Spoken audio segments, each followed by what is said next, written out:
ذریعہ ہے۔ اس پس منظر کو دیکھتے ہوئے جنرل نروانے کا یہ دورہ پاکستان کے لیے بھی ایک حوالے سے تشویشناک بھی ہے، کیونکہ پاکستان کے سعودی عرب اور یو اے ای کے ساتھ ہمیشہ سے قریبی تعلقات رہے ہیں، جو کہ اب اسرائیل، امریکہ، ایران، چین، ترکی، قطر اور دیگر وجوہات کی بنا پر خراب ہوتے ہوئے دکھائی دے رہے ہیں۔ آپ کشمیر والے سارا ایپیسوڈ دیکھ سکتے ہیں، شاہ محمود قریشی صاحب کا جو بیان آیا تھا سعودی عربیہ کے حوالے سے، او آئی سی کے حوالے سے۔ پھر اگر آپ دیکھیں ابھی ریسنٹلی جو پاکستانی ورکرز کو سعودی عرب سے اور یو اے ای سے پاکستان واپس بھیجا جا رہا ہے، تو اس تناظر میں بھی آپ دیکھیں تو معاملات اس طرح محسوس ہوتے ہیں کہ کشیدہ چل رہے ہیں، کیونکہ پاکستان ایران کی طرف جھکاؤ اس کا پاکستان کا نظر آ رہا ہے، ترکی کی طرف نظر آ رہا ہے، قطر کی طرف نظر آ رہا ہے اور چین کی طرف نظر آ رہا ہے۔ تو اگر آپ اس حوالے سے دیکھیں تو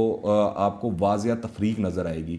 اب آپ دیکھیں کہ ایک وقت تھا کہ جب سعودی عرب نے ہندوستان کے ساتھ 1965 اور 1971 کی دونوں جنگوں کے دوران پاکستان کی حمایت کی تھی۔ 1999 کی کارگل جنگ کے وقت بھی سعودی عرب نے پاکستان کو کافی سپورٹ کیا تھا، مگر اس وقت کے جو سعودی حکمران تھے ان کی سوچ کچھ اور تھی، اور اب جو موجودہ حکمران ہیں، خصوصی طور پر محمد بن سلمان، جن کو عرف عام میں MBS بھی کہا جاتا ہے، ایسا محسوس ہوتا ہے کہ وہ یہودیوں، صہیونیوں اور بت پرستوں کے تو دوست ہیں، مگر مسلمان ان کے دشمن دکھائی دیتے ہیں۔ اگر آپ دیکھیں تو اس وقت یو اے ای اور سعودی عرب اور اس کے جو زیر اثر ممالک ہیں جیسے بحرین ہے، کویت ہے اور دوسرے ممالک ہیں، وہ ٹلٹ ان کا نظر آ رہا ہے یہودیوں کی طرف، ان کا ٹلٹ نظر آ رہا ہے بت پرستوں کی طرف یعنی بھارت کی طرف، ان کا ٹلٹ نظر آ رہا ہے امریکہ اور یورپ کی طرف، جبکہ جو باقی دیگر برادر اسلامی ممالک ہیں وہ ان سے ان کی دشمنی نظر آ رہی ہے، ان سے ان کے معاملات خراب ہوتے ہوئے نظر آ رہے ہیں۔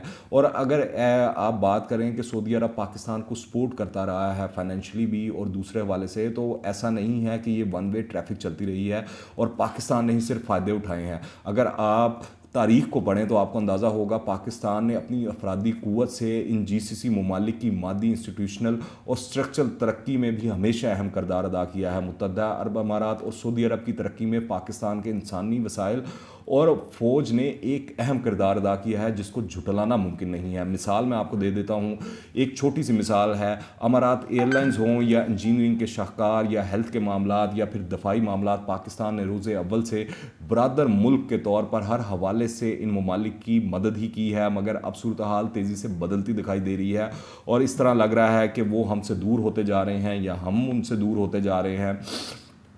پاکستان اب سعودی عرب کے زیر قیادت ایران اور GCC دونوں ممالک کے ساتھ اپنے تعلقات کو متوازن بنانے کی کوشش کر رہا ہے۔ ایران کو متحدہ عرب امارات اور سعودی عرب کا مقابل حریف سمجھا جاتا ہے۔ اسی طرح پاکستان ترکی اور قطر کے ساتھ بھی قریبی تعلقات استوار کر رہا ہے۔ یہ بھی خبریں ہیں کہ چونکہ پاکستان چین کے قریب ہے اور اس لیے خیال کیا جاتا ہے کہ امریکہ پاکستان پر GCC ممالک کے ذریعے اپنا اثر رسوخ استعمال کر رہا ہے۔ ایک نئی علاقائی صف بندی کا امکان سامنے نظر آ رہا ہے، بلکہ ابھرتا ہوا کیا ہو چکی ہے ایسا محسوس ہوتا ہے۔ ہندوستان، اسرائیل، سعودی عرب اور متحدہ عرب امارات کے قریب جا رہے ہیں۔ دلچسپ بات یہ ہے کہ یہ تمام ممالک بھارت کے علاوہ ایران کے ساتھ دشمنی کا شکار ہیں۔ دوسری طرف پاکستان، ترکی اور قطر ایک اور بلاک میں ہیں اور چین کے ساتھ اچھے تعلقات ہیں۔ تو بھارتی آرمی چیف کا دورہ حیرت انگیز یا چونکا دینے والی بات نہیں ہے، یہ گزشتہ کئی عرصے سے اس خطے میں ہونے والی تبدیلیوں کا نتیجہ ہے اور یہ ایک نئی علاقائی صف بندی کی جانب اشارہ ہے۔ ایسا محسوس ہوتا ہے کہ آنے والے دنوں کے اندر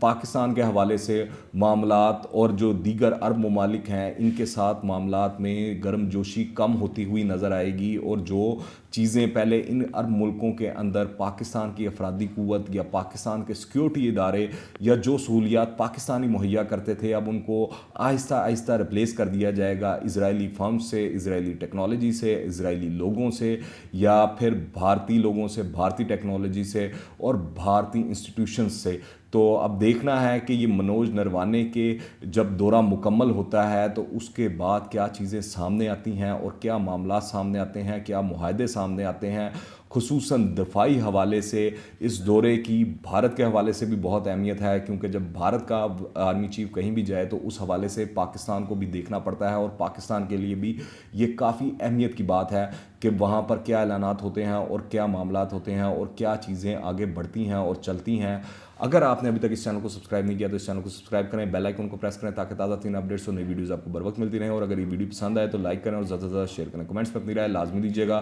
دعاؤں میں یاد رکھیں۔ انٹل دا نیکسٹ ٹائم، اللہ حافظ۔